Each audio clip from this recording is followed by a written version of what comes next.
ओम शांति। ओम शांति।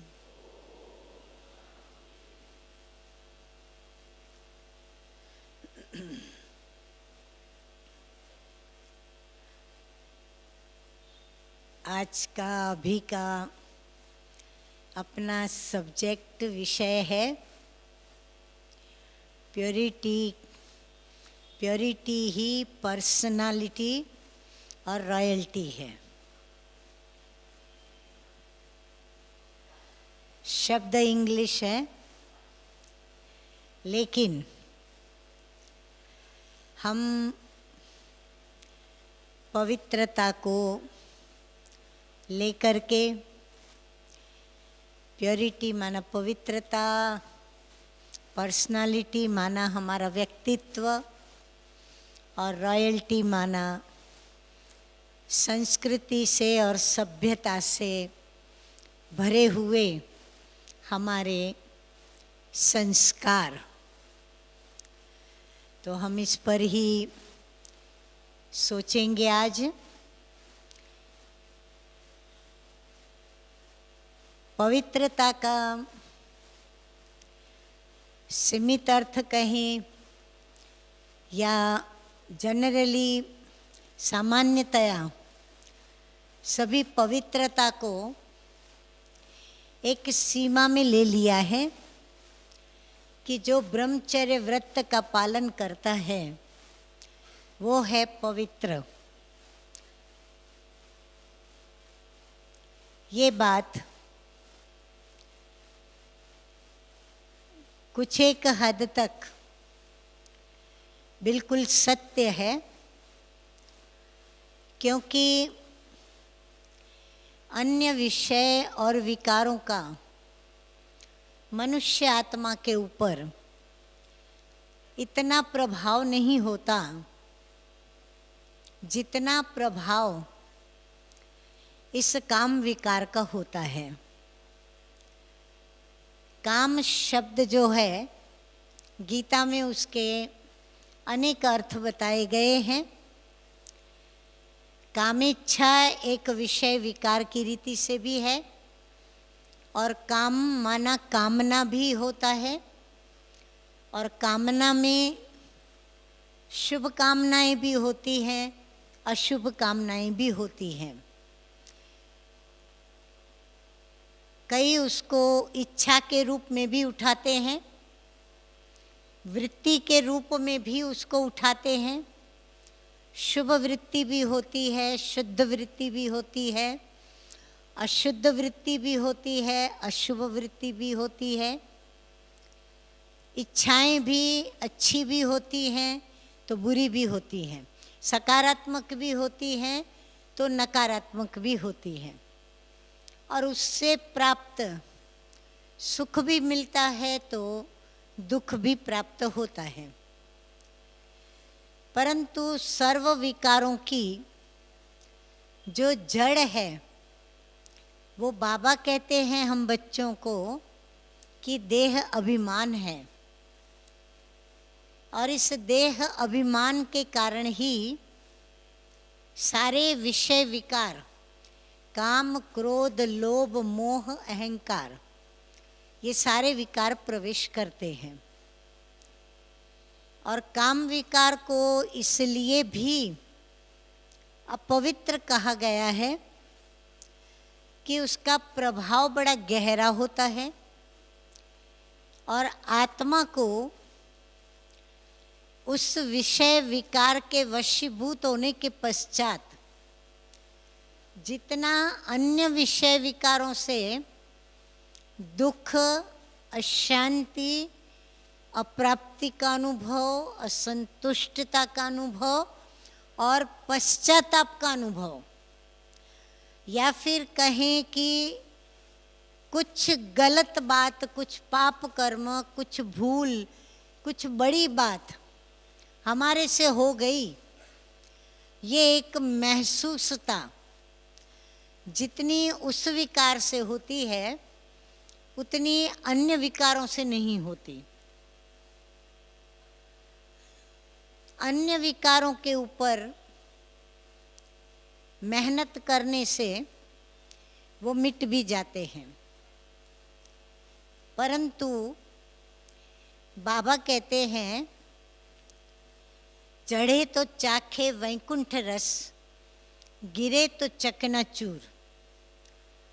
तो सबसे ऊंचे ते ऊंचा, ऊपर ते ऊपर, टॉप जिसको कहें, वो विकार है काम विकार। अगर वहां से कोई गिरा, यदि वो पाप कर्म किससे हो गया, तो वो गिरा माना चकनाचूर हो गया, हड्डी हड्डी उसकी टूट जाती है। उसके लिए खड़ा होना बहुत मुश्किल होता है। पद्मों में कोई ऐसा सौभाग्यशाली होता है जो गिर करके फिर उठ पाता है। बाकी तो उसकी हड्डियां हड्डियां, जैसे कि सारे जॉइंट्स किसी के टूट जाए तो वो व्यक्ति कैसे चलेगा, उसका जीवन कैसा होगा। तो वृत्ति के अंदर वह विकार न हो, उसका ध्यान रखना बहुत आवश्यक है। और इसीलिए विषय विकार व्यक्ति से जुड़े हुए हैं, और व्यक्ति माना जो अपने भावों को व्यक्त करना जानता है। पशु पंछी इतना व्यक्त नहीं कर पाते। 3 प्रकार की मुख्य सृष्टियां हैं। एक वनस्पति सृष्टि, जिसमें सारी वनस्पतियां, पेड़ पौधे, औषधियों के पौधे, या जो भी सब्जियां, या जो भी फल फूल, ये सब वनस्पति सृष्टि के अंदर आती हैं चीज़ें।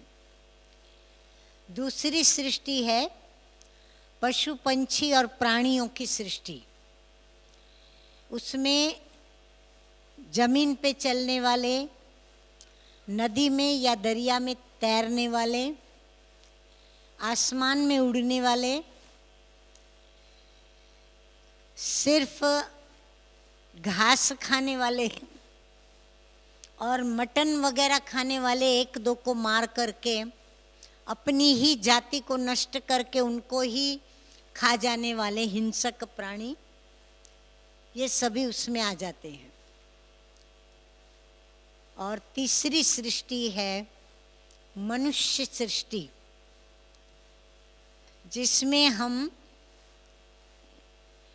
चैतन्य मनुष्य आत्माएं हर कर्मेंद्रियों के साथ एक व्यवस्थित मनुष्य शरीर लिए हुए हैं।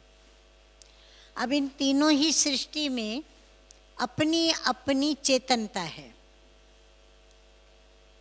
और उस चेतनता को भी हमें समझ लेना जरूरी है। यही कारण है कि पर्यावरण को बचाने वाले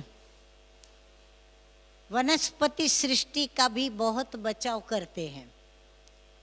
ये पेड़ों को काटो नहीं, पेड़ों को उगाओ, खूब हरियाली लाओ, ये सब क्यों कहा जाता है, उस टॉपिक में हम ज़्यादा नहीं जाएंगे। परंतु हमें उनसे बहुत कुछ मिलता है, प्राप्त होता है, परंतु उसमें चेतनता कहाँ है। तो चेतनता में आप देखेंगे, बाबा कई बार मिसाल देते हैं कि वनस्पति सृष्टि में एक लाजवंती, लज्जामणि का जो वनस्पति होती है, उसको स्पर्श करने से उसके सारे पत्ते जो है ना ऐसे बंद हो जाते हैं, और हमने जैसे ही हाथ हटा लेंगे तो सारे पत्ते वापस खिल जाते हैं। यानी उनको स्पर्श का अनुभव होता है। ऐसे ही कुछ संगीत रिसर्चर्स ने उनके ऊपर जो रिसर्च किया, तो संगीत उनके आगे गाने से या उनसे बातचीत करने से उनके ऊपर उनका प्रभाव पड़ता है। जैसे अभी हम जैविक खेती करते हैं तो हमारे योग के वाइब्रेशंस और कहीं भी दवाओं का इतना उपयोग न करना, परंतु योग से प्रकृति को सात्विक बनाने के प्रयोग जो हम सफलता के साथ कर चुके हैं, तो वो भी एक महसूसता है। तो ये सब उनकी चेतनता है जो वो ग्रहण करती हैं। वनस्पति सृष्टि, प्राणी सृष्टि, बातें तो बहुत है, लेकिन मैं तो अभी इतने शॉर्ट में बात बताती हूँ क्योंकि मुझे तो मेरे टॉपिक पर आना है वापस।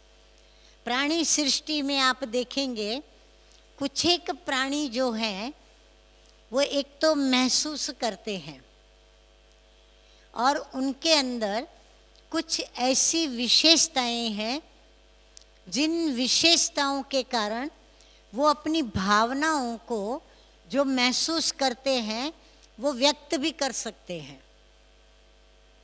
और इसीलिए ऐसे कई प्राणी हैं जिनको मनुष्यों ने अपना जीवन साथी तक बना लिया है, साथी बनाया है, उनको पालते हैं और उनको अपने साथ अपने घरों में भी रखते हैं।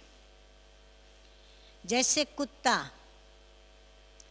कहते हैं बहुत वफादार होता है, अपने मालिक के प्रति उसकी वफादारी गाई हुई है। ऐसे घोड़ा होता है, बड़ा प्रामाणिक होता है, अपने मालिक को बराबर पहचानता है, अपने मालिक की रक्षा बराबर करता भी है। और उसके लिए हम सभी जानते भी हैं, इतिहास में भी महाराणा प्रताप का घोड़ा जो चेतक नाम से था, कितना वह उनको कई इशारे तक दे देता था, इतना वह होशियार भी था। ऐसे हर प्राणी के अंदर आप देखेंगे छोटी चींटी से लेकर के उनमें कोई ना कोई एक विशेषता होती है, जिस विशेषता के कारण उनका गुणों के साथ गायन भी होता है, मिसाल भी दिया जाता है।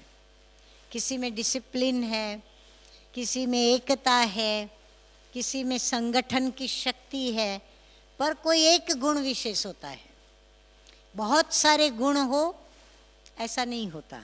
और ना ही वो मनुष्य सृष्टि की तरह अपने लिए ऐसे ऊंचे ऊंचे घर बना सकते हैं।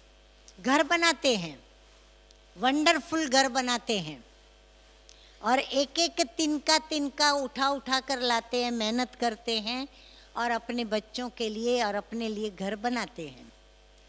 ऐसे ही वो जो सुगरी पक्षी कहते हैं ना, जो ऐसे लंबा घर बनाता है, जिसको डेकोरेशन में भी घरों में रखा जाता है, जिसके अंदर वो घुस करके और रहते हैं, जिससे उनकी रक्षा होती है। तो प्रभु ने हर एक को उनकी रक्षा हेतु कोई ना कोई ऐसी विशेषता दी हुई है। जैसे गुलाब का पुष्प, उसकी रक्षा हेतु कांटे, कमल का पुष्प, उसकी रक्षा हेतु कीचड़। ऐसे हर एक का आप देखेंगे, हर एक को उसकी रक्षा हेतु कुछ ना कुछ मिला हुआ है। ऐसे प्राणी भी अपनी रक्षा खुद कर सके, ऐसी उसको थोड़ी बहुत अकल मिली हुई है और उसकी अकल का हम ज़्यादा प्रयोग और उपयोग करते हैं, क्योंकि हम उनसे भी ज़्यादा बुद्धिमान प्राणी हैं, श्रेष्ठ प्राणी हैं। इसीलिए कई भजनों में कहते हैं मनुष्य को निमित्त बना करके कि हे प्राणी तू जाग। यानी हमें भी प्राणी शब्द दिया गया है। प्राणी शब्द इसलिए दिया कि प्राण है अंदर, और प्राण के कारण ही हम प्राणी कहलाते हैं। तो आत्मा है, परंतु हम मनुष्य आत्माओं को एक अपना विशिष्ट कर्मेंद्रियों के साथ ऐसा शरीर मिला है जो हम सोच सकते हैं, देख सकते हैं, बोल सकते हैं, हम हर कर्मेंद्रियों से अपने कर्म कर सकते हैं। और हम बुद्धिजीवी प्राणी होने के कारण, हम बुद्धिजीवी प्राणियों ने जितनी सुख सुविधा के लिए साधन हमने अपने लिए बनाए हैं, रचे हैं या खोजे हैं, उतना न मनुष्य प्राणी पशु सृष्टि ने खोजा है और ना ही वनस्पति सृष्टि ने। परंतु मनुष्य एक ऐसा प्राणी है जो संतुष्ट ही नहीं होता। उसकी खोज पूरी नहीं होती और वो पूरी होगी भी नहीं। क्यों नहीं पूरी होगी? उसका कारण क्या है? क्योंकि प्रभु ने तो उसको श्रेष्ठ बुद्धि दी, परंतु वह उस बुद्धि का प्रयोग, उपयोग और खोजें करते करते करते इतना आगे बढ़ गया है, अब उसको इतना अंदर में अभिमान भी जागृत हुआ है कि मैं जो चाहूं वो कर सकता हूं, और वो करता जा रहा है। आज चमड़ी निकाल के वो चमड़ी को वापस शरीर में डाल सकता है। हड्डियों के लिए भी उनका रिसर्च चल रहा है कि हड्डी की जगह पर हड्डी फिर से कैसे वो रख लेवे। वो फेस को चेंज कर देता है, वो जो चाहे वो करता है। बीच में तो इतनी इनकी बातें चली थी कि मेरे जैसे वो 100 चेहरे वाले मनुष्यों को पैदा कर सकता है। 100 एक जैसी बहनें, सेम फीचर्स, फिगर्स वो तैयार कर सकता है। तो इनों का ये चलता ही रहता है। इतने तक कि सूर्य और चांद तक भी पहुंचने की उन्होंने कोशिशें की, उसमें चंद्रमा तक पहुंचने में वो सफल हुए।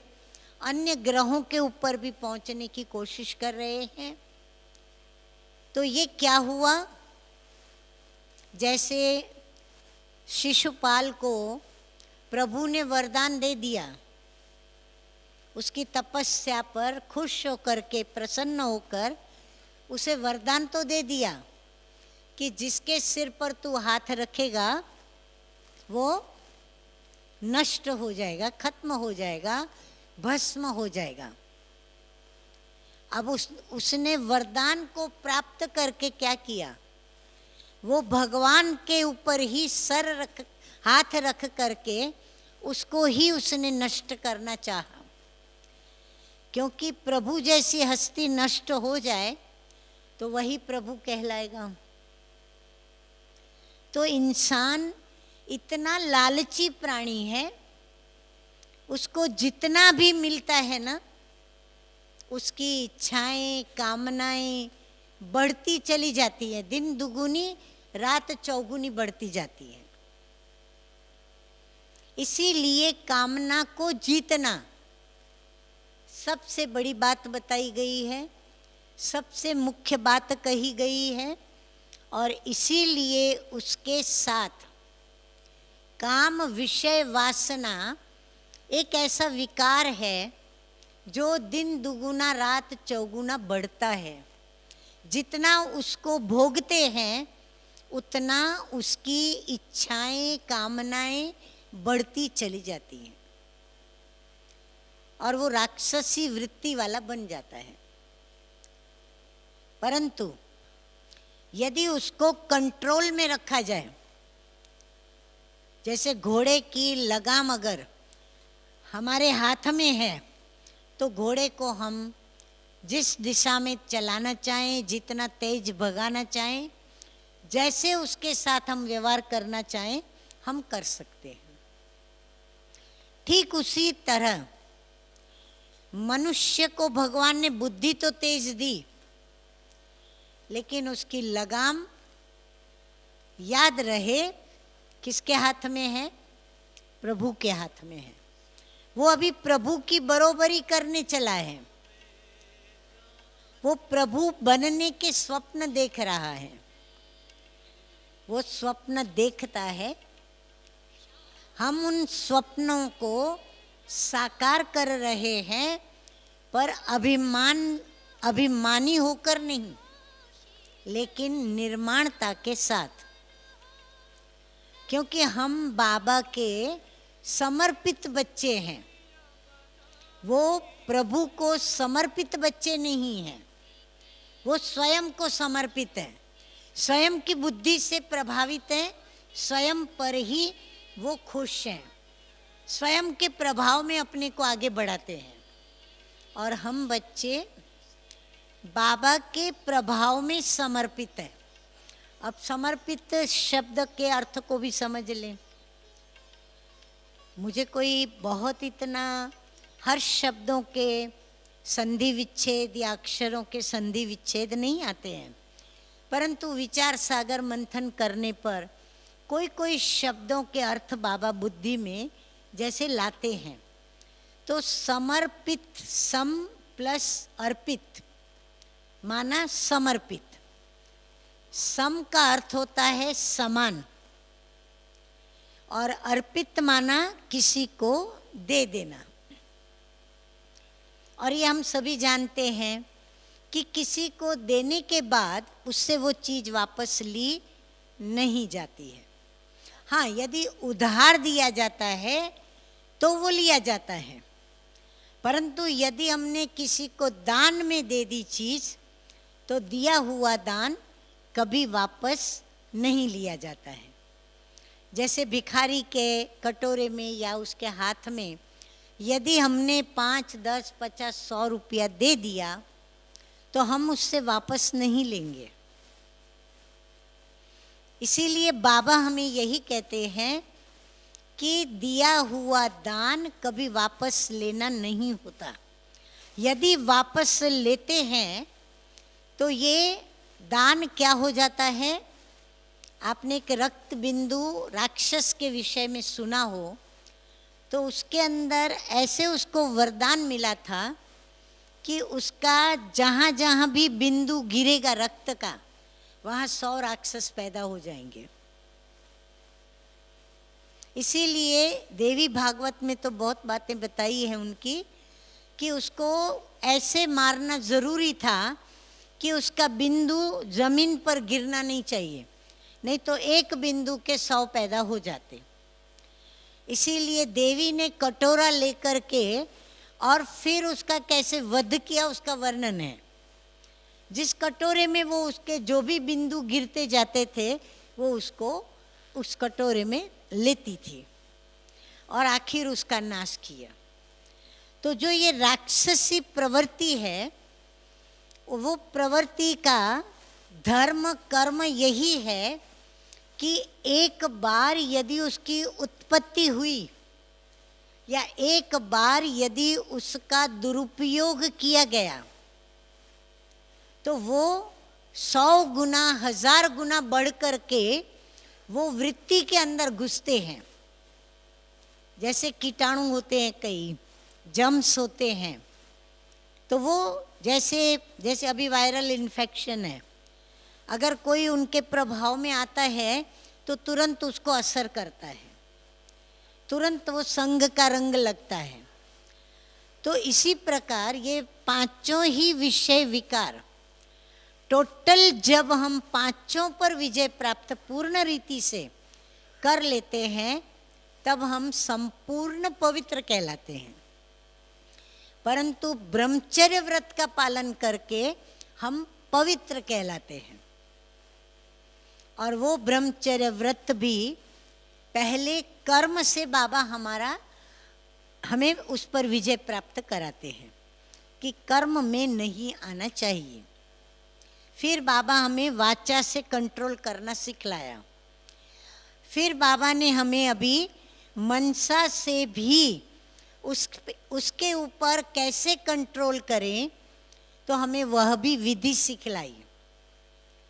तो बाबा ने हमें कहा कि तुम पॉजिटिव ही सोचो, उसके लिए हमें बाबा ने स्वमान दिए, जिस स्वमान को सोचने से हमें अभिमान नहीं आएगा, देह का भान नहीं आएगा, और जहाँ अभिमान नहीं होगा तो स्वमान में रहने वाला स्व के धर्म और कर्म की जो श्रेष्ठता है उसमें स्वतः ही ऑटोमेटिकली टिकेगा।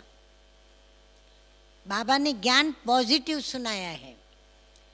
बाबा ने ये नहीं कहा पहले कि तुम शरीर नहीं हो। बाबा ने हमें ज्ञान दिया, पहला लेसन आत्मा का। ये नहीं कहा कि देह का और आत्मा का। हमारा पहला लेसन आत्मा, कि तुम आत्मा हो।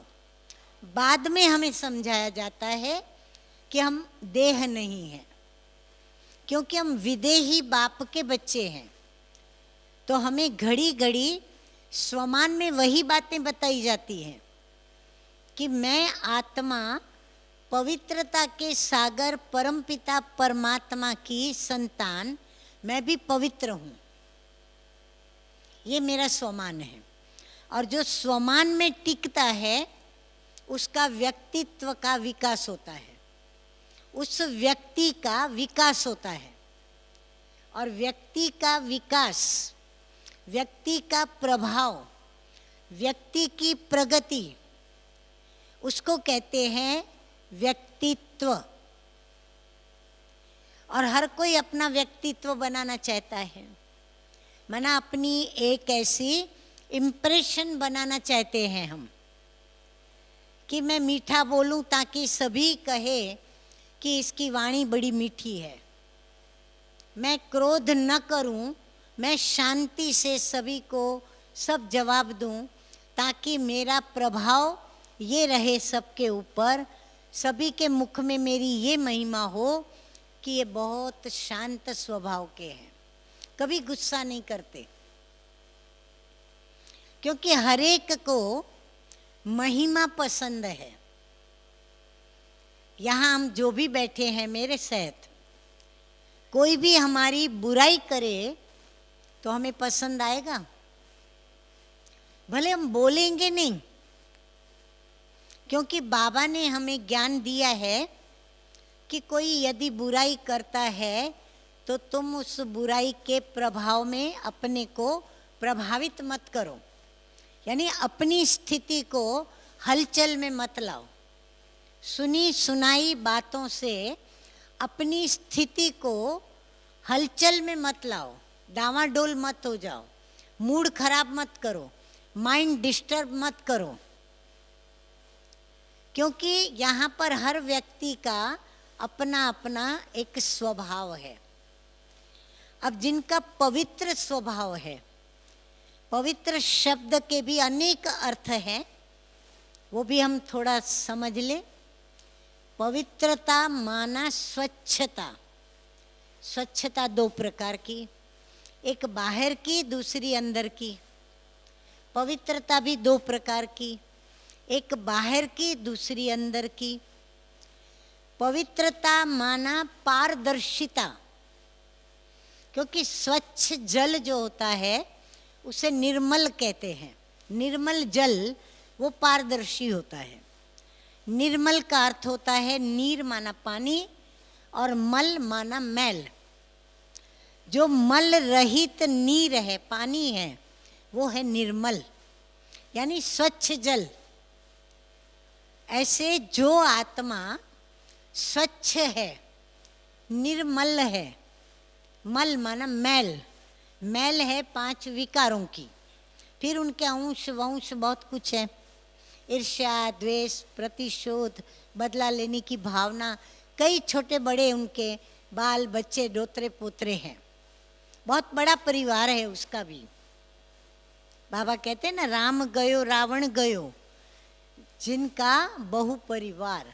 तो रावण का भी परिवार बहुत बड़ा है, इसीलिए रावण को भी वो जो है और जैसा है, यानी माया, 5 विकार, वो जो हैं और जैसे हैं, उनको भी हमें समझना बहुत ज़रूरी है, क्योंकि उनको समझ लेंगे तो हम उनसे दूर रहेंगे, स्वयं को उनसे वंचित रखेंगे, स्वयं को उनसे मुक्त करने का यत्न करेंगे, स्वयं को उसके वशीभूत न हो उसकी मेहनत करेंगे, हम उसको परखने की कोशिश करेंगे, परखेंगे तो हम उसके साथ कैसे युद्ध के दांव खेलना, कैसे विजयी बनना या कैसे मुझे उस पर विजय प्राप्त करना, ये सब हम समझ पाएंगे।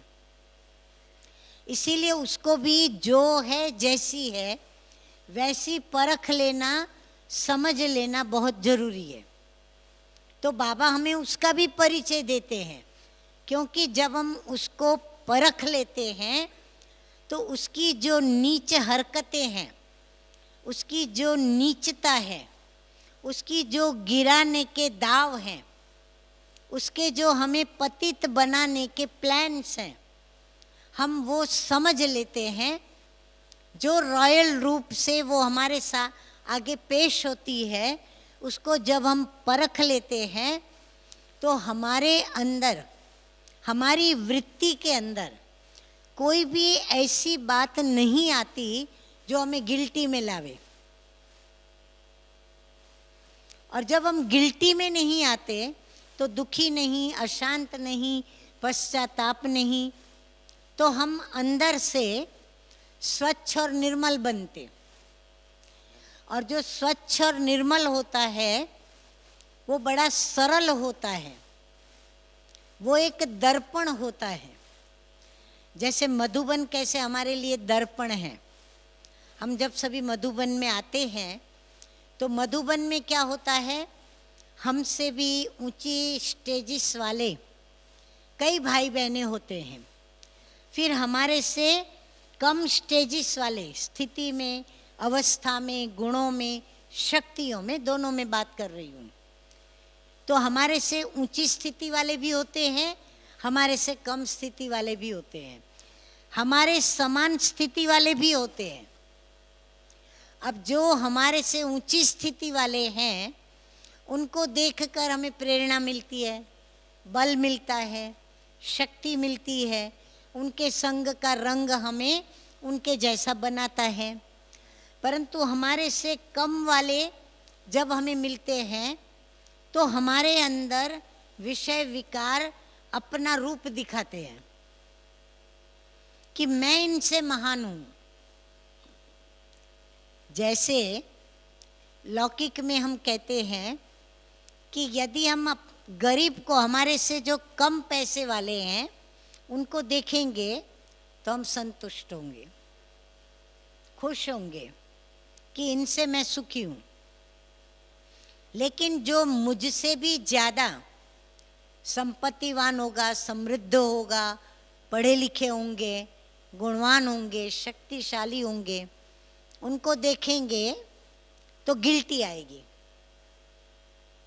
दुख होगा, अशांति होगी, कोई को ईर्ष्या होगी, कोई को उनको गिराने के प्लान्स चलेंगे, कई गिराएंगे, निंदा करेंगे, टीका करेंगे, क्योंकि एक्सेप्ट नहीं होता उनकी वो महानता, उनकी हमारे से ज़्यादा उच्चता, हमारे से ज़्यादा उनकी समृद्धि, ये सब देख करके हमारी अंदर की वृत्ति उसकी इस महानता को स्वीकार नहीं करती।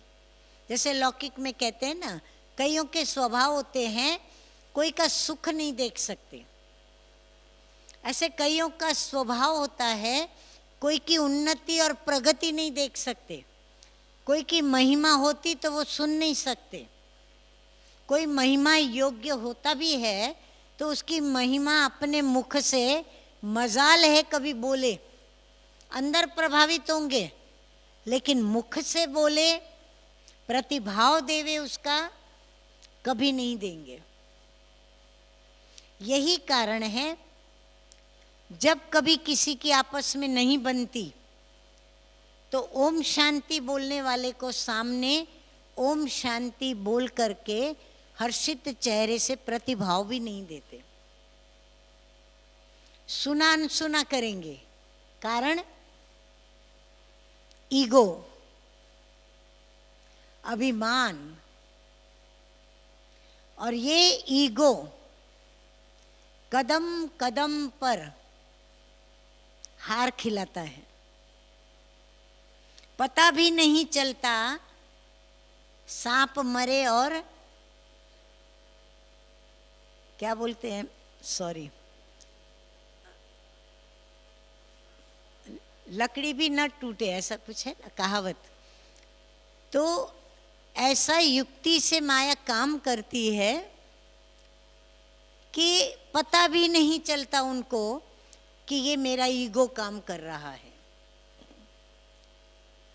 और ऐसे ईगोइस्ट हम ब्राह्मणों के अंदर भी सब में कम या ज्यादा मात्रा में पाया जाता है। कोई इससे इनकार नहीं कर सकता कि मेरे में नहीं है। इसीलिए बाबा हमें कहते हैं कि सब कुछ तुम मुझे अर्पित कर दो, तुम मेरे बन जाओ। मेरे बन जाओ कहने के पीछे बाबा का भाव क्या है कि जो कुछ भी तुम्हारा है, तो हमने उसका गलत अर्थ उठा लिया कि मेरी वाड़ी, बंगला, खेती, धन, जो कुछ भी है वो बाबा शायद कहता है मुझे दे दो। नहीं, बाबा वो नहीं मांगता। आज ही बाबा ने कहा मुरली में कि मैं तुम्हारा धन क्या परम धाम में लेके जाऊंगा? क्या जमीन तुम्हारी परम धाम में लेके जाऊंगा? बाबा को कुछ नहीं चाहिए। तो बाबा क्या कहता है कि जो तुम्हारे पास है वो मुझे दे दो। तो बाबा कहता है मैं सागर हूं, तुम्हारे अंदर ये जो भी खराबियां हैं, अवगुण हैं, कमजोरियां हैं, वो तुम मुझे दे दो। क्यों? कहता है ब्रह्मा को देखो,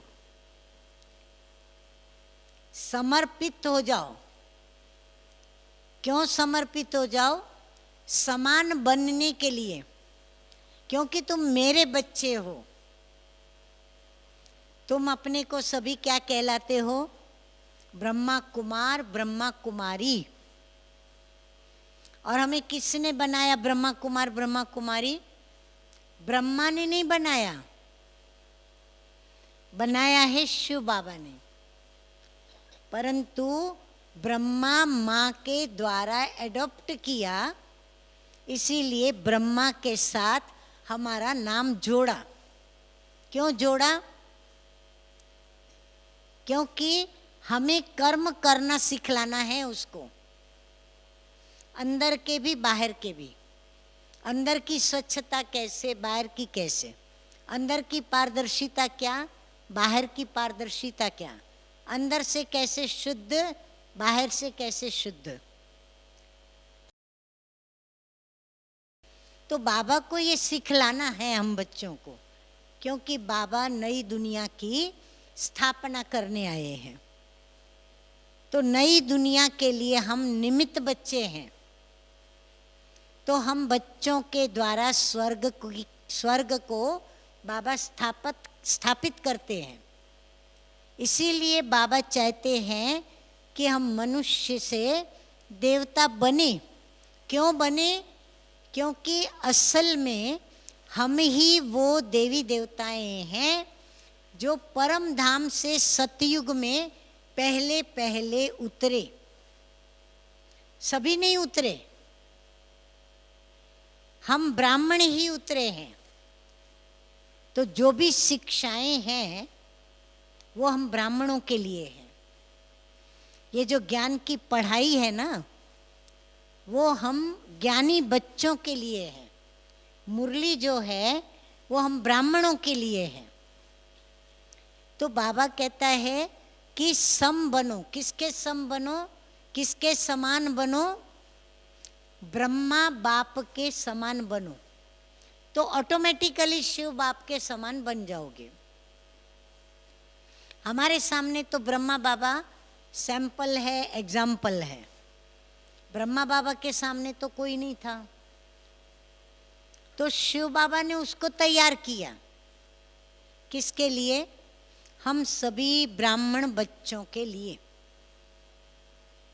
तो हम सभी बच्चों के लिए आदर्श क्या दिया बाबा ने? ब्रह्मा बाबा, कि वो जो कर्म करते हैं वैसे कर्म तुम करो। इसीलिए ब्रह्मा ने अपने पास मुख्य बात शिव बाबा की क्या धारण की? जो कर्म तू करेगा तुझे देखकर सभी करेंगे। और आज भी यदि हमको चरित्र से अपना चित्र बनाना है लक्ष्मी नारायण जैसा, उन्होंने चरित्र से ऐसा चित्र बनाया और उस चित्र को देखकर हम चरित्र का गायन करते हैं।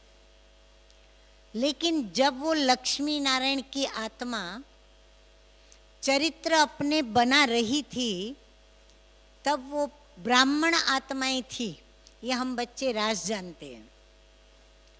तो उन्होंने शिव बाबा को फॉलो किया। शिव बाबा की श्रीमत, शिव बाबा की आज्ञा, शिव बाबा की जो ज्ञान मुरली, उसमें जो महावाक्य आते गए उनको मम्मा बाबा ने पालन किया। तो हम बच्चों को बाबा ने कहा कि तुमको भी लक्ष्मी नारायण बनना है तो तुम ब्रह्मा बाप के समान बनो, फॉलो करो, बाप समान बनो। फिर उसमें दोनों बाप आ जाते हैं। तो बाप ने क्या किया?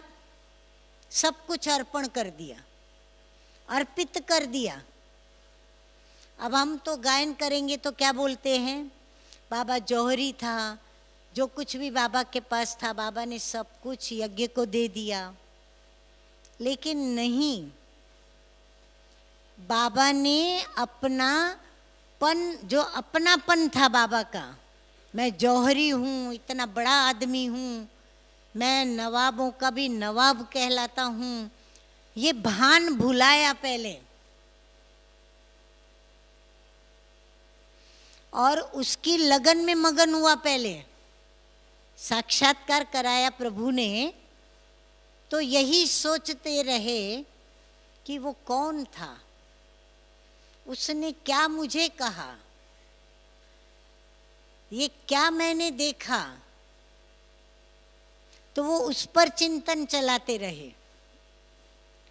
जब उसको थोड़ा समझा तब उसको स्वयं को समझने में तकलीफ नहीं हुई कि मैं एक आत्मा हूँ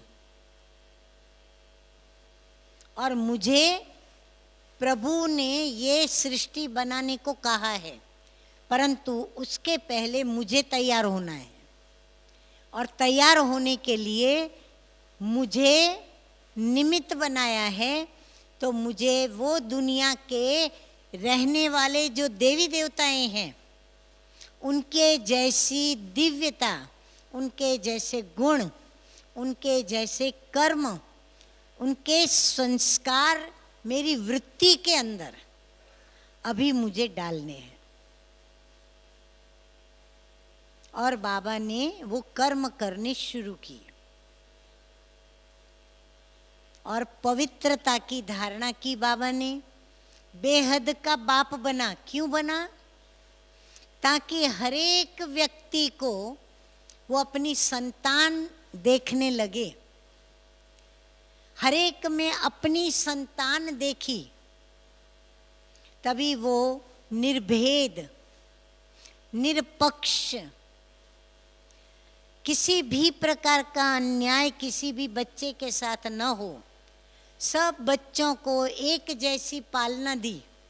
आज तक सभी को एक जैसी पढ़ाई मिल रही है। चाहे 7 दिन वाला भी आके मुरली के क्लास में बैठेगा, वो भी वही मुरली सुनेगा, और हम 60 वर्ष वाले भी बैठेंगे वही मुरली सुनेंगे। अपने खजाने सबके लिए उसने एक जैसा खोल के रखा है। जितना चाहिए सब लो, ऐसे नहीं कि पुराने हैं तो वो अच्छी तरह लेवे, नए हैं तो कम लेवे। हाँ, हमारे पास थोड़ा भेद आएगा, भाई ये सीनियर है, ये जूनियर है, ये नए हैं, ये पुराने हैं, परंतु बाबा की नज़रों में चाहे छोटे हो चाहे बड़े हो, ज्ञानी हो अज्ञानी हो, पढ़े लिखे हो या अनपढ़ हो, सबके लिए हमने देखा प्यार एक जैसा, कहीं कोई भेदभाव नहीं देखा। तो ब्रह्मा बाबा के समान जब हम बनेंगे, अर्थात उनके समान, जैसे उन्होंने अपने हर दुर्गुण, अपनी हर कमजोरी, अपनी हर चीज, तन की, मन की, धन की, उसमें जो भी खराबियां थी वो सब उसको अर्पण कर दी। धन कोई दुखदाई नहीं है, धन कोई माया नहीं है। धन तो यहाँ के शाहूकारों से ज्यादा किसके पास है? लक्ष्मी नारायण के पास है। यहाँ के धनवान उनके आगे क्या है? कौड़ी बराबर हैं। समृद्धि तो उनके पास है, हीरे जवाहरातों के महल हैं उनके पास, लेकिन वो निर्माण है, निर्मल है, मोह नहीं, लालच नहीं, लोभ नहीं। तो पवित्रता की रॉयल्टी यानी पवित्रता के कारण पांचों विषय विकारों के ऊपर विजय प्राप्त करने के कारण संस्कारों के अंदर कौन सी रॉयल्टी आई बाबा के पास? श्री लक्ष्मी नारायण समान पवित्र चरित्रवान वो बने और देवी देवता लक्ष्मी नारायण बनकर उनकी पूजा आज तक मंदिरों में होती आ रही है। सेम बाबा कहते तुम बच्चों का भी होना है, इसीलिए हमें हमारे आदि मध्य अंत तीनों में हम कैसे पूजे जाते हैं उसकी कमेंट्री स्वयं बाप दादा ने अपने मुख से हम बच्चों को कराई है। तो जितना हम स्वमान की मेहनत करेंगे, स्वमान में रहने की, स्वमान में रहना माना जैसे आज स्वमान मिला, मैं संतुष्ट मणि हूँ, यही मिला है ना शायद, मस्तक मणि हूँ, सॉरी मस्तक मणि हूँ। अब मस्तक मणि माना क्या? हमारे मस्तक में कोई मणि चिपका हुआ है? नहीं, लेकिन हमारे मस्तक के बीच में मैं आत्मा चमक रही हूँ, ये मुझे ज्ञान है। फिर ये ज्ञान को मैंने कहाँ तक समझा है? एक होता है थियरी, थियरी सुन ली हमने, फिर उस थियरी को हमने समझने का यत्न किया कि शरीर में वो आत्मा कैसे रहती है, दिखाई तो पड़ती नहीं है। तो विचार सागर मंथन करके उसको यथार्थ समझा कि वो अदृश्य है, इन नेत्रों से नहीं दिखाई पड़ती, वो प्रभु की संतान है, वो ज्योति स्वरूप है, वो सूक्ष्म है। तो फिर हमने उसकी पहले कल्पना की। हर चीज पहले कल्पना में आती है, फिर वो कर्म में आती है। फिर हमने उनको महसूस करने का यत्न किया। अब जो जितना महसूस करता है ना, वो उतना महान बनता है। अगर हम अपने अवगुण महसूस करते हैं और परिवर्तन करना महसूस करते हैं कि मेरा परिवर्तन होना ज़रूरी है, ये मुझे महसूस होता है कि मेरे क्रोध के स्वभाव के कारण या मेरे बड़बड़ाने के कारण या मेरी लोभ वृत्ति के कारण, लालच के कारण, बदला लेने की भावना के कारण, ईर्ष्या के कारण, द्वेष भाव के कारण कैसे मैं तो दुखी होता ही हूँ, परंतु अन्य भी कैसे दुखी होते हैं। अगर ये मुझे महसूस होता है तो क्या होगा? बार बार वो दृश्य सामने आएगा। कोई भी संसार में आप देखेंगे कोई किसी का बदला कभी ले सकता है। समझो कोई ने आज किसी के माँ की हत्या कर दी, बाप की हत्या कर दी, या किसी प्रियजन की हत्या कर दी। अब उसको अंदर में जो गुस्सा है, वो गुस्सा उसको उसका बदला लेना है। अर्थात जिसने उसको मारा वो उसको जब तक मारे नहीं तब तक उसको चैन नहीं आता, या उसको सजा न दिलाए तब तक उसको चैन नहीं आता। परंतु अभी उसके अंदर वो योग्यता नहीं कि वो उसका बदला ले सके।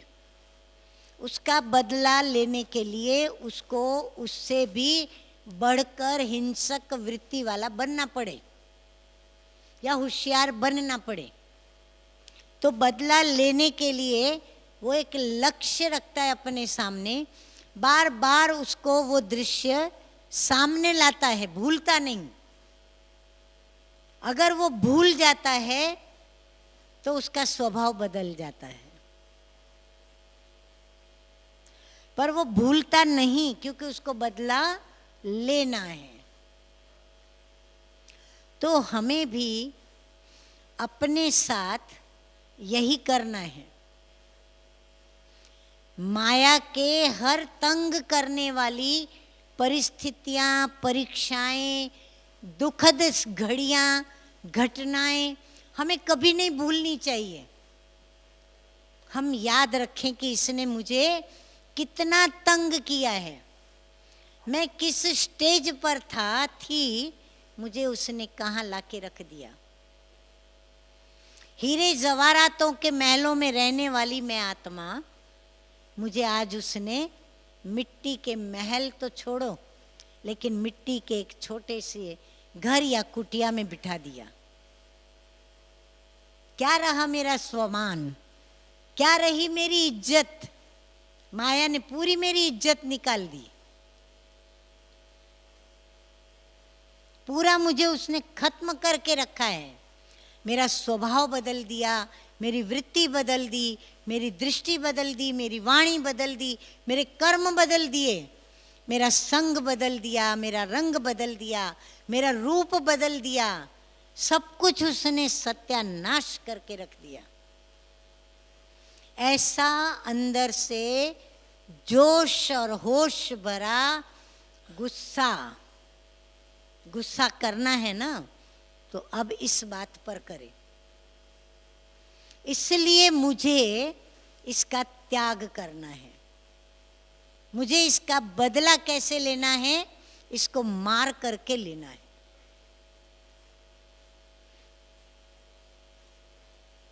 मुझे इसके साथ ऐसा व्यवहार करना है, बाबा कहते हैं ना, वो दूर से ही हमको देख करके भागे, हिम्मत न करे आने की।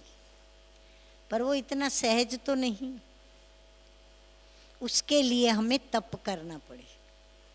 ये जो भट्ठी है ना, ये इसके लिए रखी जाती है, क्योंकि वहाँ तो हम अपने कार्य क्षेत्र में होते हैं, व्यावसायिक क्षेत्र में होते हैं, घर गृहस्थ के स्नेह संबंध, समाज के संबंध बंधन, उनको निभाने में व्यस्त होते हैं। परंतु यहाँ पर हमें बहुत चांस मिलता है। ये धरनी हमारी परिवर्तन करने की भूमि है, शक्ति देने की भूमि है, बल को जमा करने की भूमि है। जो कुछ भी पाना चाहें इस भूमि पर हम प्राप्त कर सकते हैं। यहाँ हमें वृत्ति को बदलना है तो श्रेष्ठ वृत्ति वाले हमें संगी साथी यहाँ मिल सकते हैं।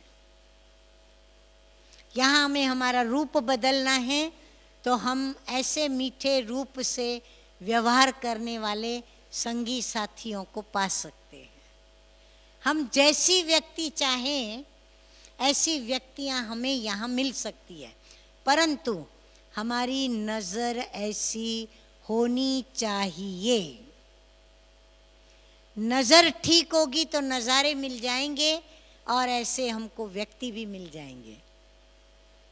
चश्मा काला पहनेंगे तो सब काला दिखेगा, येलो पीले पहनेंगे तो पीला पीला दिखेगा, लाल पहनेंगे लाल लाल दिखेगा। लेकिन हम ब्रह्मा बाप के चश्मे पहन लें, बाबा ने जो स्वमान दिए वो चश्मे पहन ले। स्वमान क्या है? स्मृति है, मंत्र है, जो बाबा ने हम बच्चों को सिखलाए हैं। जिस मंत्र का लाभ आज मैली विद्या वाले या अच्छी विद्या वाले उठा रहे हैं, वो उठा रहे हैं, हम नहीं उठा पा रहे हैं, क्योंकि हमें भूल जाता है मैं कौन हूँ और मैं क्या हूँ। बाबा कहते हम ऊंचे ते ऊंचे बाप की संतान है, पर हम बराबर कर्ण की तरह जब मुझे ऊंचा व्यवहार करने का वक्त आता है, तब ही मुझे ये भूल जाता है कि मैं ऊंचे ते ऊंचे परमपिता परमात्मा की संतान हूँ। यदि मैंने ऊंचा व्यवहार नहीं किया तो बाबा की दाढ़ी की लाज मैंने नहीं रखी, बाबा की मैंने बेइज्जती की, बाबा की मैंने डिससर्विस की। ये हमको उस समय भूल जाता है, और उस समय माया आकर के कुंभकर्ण की तरह हमारे मुख से क्या बुलवा देती है? 6 मास नींद करे, 6 मास जागे। और उन्होंने कह दिया तथास्तु। तो हम भी उस समय माया के वशीभूत हो जाते, हमें पता भी नहीं चलता। सावधान करने वाला सावधान भी करता, ढोल नगारे त्रासे कांसे बजाकर हमें जगाने की कोशिश करता, यानी महसूस कराने की कोशिश करता, भाई तुम शांत हो जाओ, तुम इतना अपना घमंड मत दिखाओ, तुम इतना बड़ों के आगे मत बोलो, जैसे बड़े कहते हैं वैसे करो। लेकिन उस समय इतना जुनून सवार होता है माया का, हम उनका सामना करते हैं। जो हमारे सामने शांति की स्थिति में खड़े रहते, समझो आज मुझे बहुत गुस्सा है, रग रग में मेरे को गुस्सा आ रहा है आपके प्रति, और मैं गुस्सा करके मेरी आंखें लाल, मेरा चेहरा लाल, मेरी वाणी में भी अपशब्द, अपमानित करने वाले बोल मैं आपको बोलती हूँ। आप पहचान लेते हो क्योंकि आप योग युक्त हो, आप समझते हो कि अभी इनको बड़ा गुस्सा है, इनके आगे अभी कुछ भी बोलेंगे तो बाबा कहते हैं ना, तते तवे पर पानी डाला, यानी तपते हुए तवे में आप अगर पानी को ऐसे छांटेंगे तो क्या होगा? वो छू करके वापस उड़ जाएगा, वो कोरे का कोरा। तो उसको उस समय असर नहीं होता है, क्यों? माया के प्रभाव में है। निर्मल शांता दादी हमको एक कहानी सुनाती थी। पहले पंचतंत्रों में कहानियाँ ये पशु पंछी जानवरों को लेकर के ही होती है। बोला 2 चींटियाँ थी, एक चींटी चीनी के पहाड़ पे रहती थी, एक चींटी नमक के पहाड़ पर रहती थी। तो जो चीनी के पहाड़ पे रहती थी वो चीनी ही खाती रहती थी, तो उसको सिर्फ चीनी का स्वाद ही मालूम था, और जो नमक के पहाड़ पे रहती थी उसको सिर्फ नमकीन स्वाद का ही पता था। अब दोनों आपस में मित्र भाव में आई, तो फिर चीनी वाली चींटी ने वो नमकीन चींटी को निमंत्रण दिया कि तुम मेरे घर आके भोजन करो। उसने निमंत्रण स्वीकार किया, तो उसको अंदर में विचार आया कि ये तो चीनी के पहाड़ पे रहती है, मेरी तरह नमक के पहाड़ पे नहीं रहती है, तो इसके घर जाऊंगी तो मुझे नमक तो मिलेगा नहीं। तो उसने क्या किया, अपने मुंह में नमक भर के गई। जब भोजन किया तो चीनी खाई, अब नमक भी भरा हुआ है, चीनी भी खाई, तो कहा कैसी लगी चीनी तुम्हें? तो उसको कोई विशेष स्वाद नहीं आया। कैसे आएगा, अंदर नमक भरा हुआ था।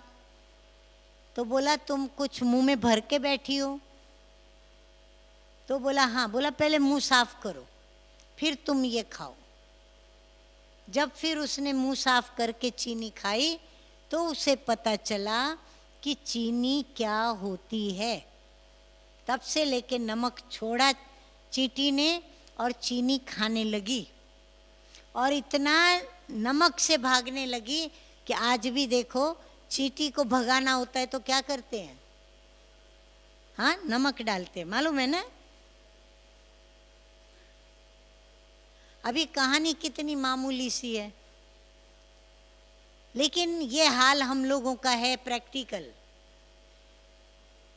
आप एक बार देखो, अभी पवित्रता का अनुभव किया तो आज कितने वर्षों से लेकर के हमारे युगल भाई कुमार आप सभी चल रहे हो। क्यों? बाबा से प्यार है आप लोगों का। आप इतना बाबा से प्यार करते हो कि आपने प्यार में प्रभु से वायदा किया है। एक प्रेमी प्रेमिका से वायदा करे या एक मित्र मित्र से वायदा करे, एक आज्ञाकारी वफादार माँ बाप का स्नेही बच्चा माँ बाप से वायदा करे, एक भाई बहन से वायदा करे। आपने ऐसे प्रभु में सब कुछ अपना समझ करके सर्व संबंध उनसे जोड़ करके और वायदा किया, प्रतिज्ञा की। क्या प्रतिज्ञा की?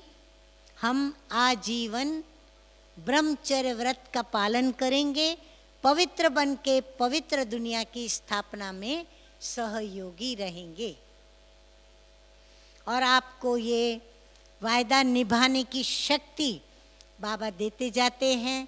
कुछ आप अपने बल से अपने पुरुषार्थ से भी उसको निभा रहे हो। वायदा करना बड़ा सहज है, लेकिन निभाना ये आप जैसी महान आत्माओं का ही काम है। सभी नहीं निभा सकते। आप लोगों ने निभा के दिखाया है। क्यों? आप लोगों को कई तूफान आए होंगे मनसा से वाचा से, पर कर्म में नहीं आना माना नहीं जाना। फिर वाणी पे प्रयत्न किया, मेहनत की, तप किया, फिर अभी मनसा।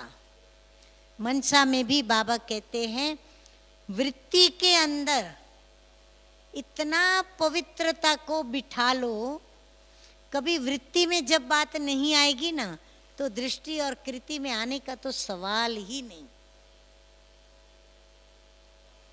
इसीलिए बाबा ने बहुत अच्छा मंत्र हम बच्चों को दे दिया सबको कि अपनी वृत्ति में हम क्या रखें कि शिव बाबा की संतान हम सब भाई भाई, और ब्रह्मा बाबा की संतान तो बहन भाई।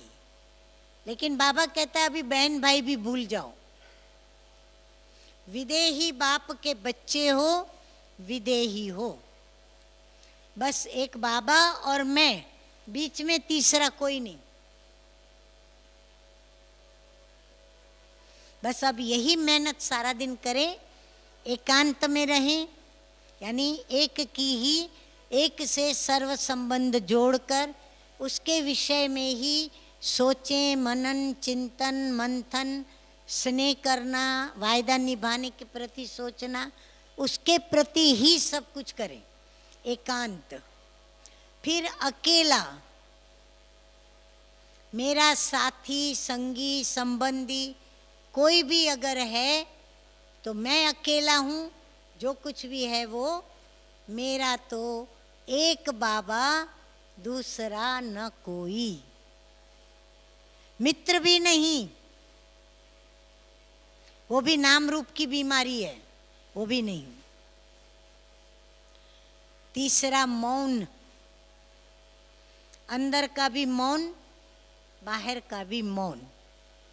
अब बाहर मौन रख के सारा दिन तो नहीं चल सकते, तो हम क्या करें?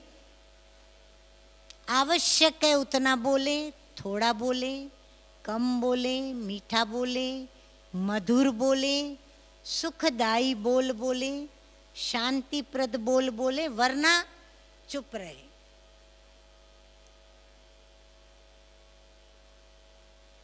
ऐसे मन के अंदर भी हम व्यर्थ न सोचें, व्यर्थ न सुने, मन के अंदर भी बहुत मन बातें करता है, जो सुनता है ना वो हमको बताता है, टोचता रहता है, हमको बार बार टॉर्चर करता रहता है, तेरे लिए इसने ऐसा बोला।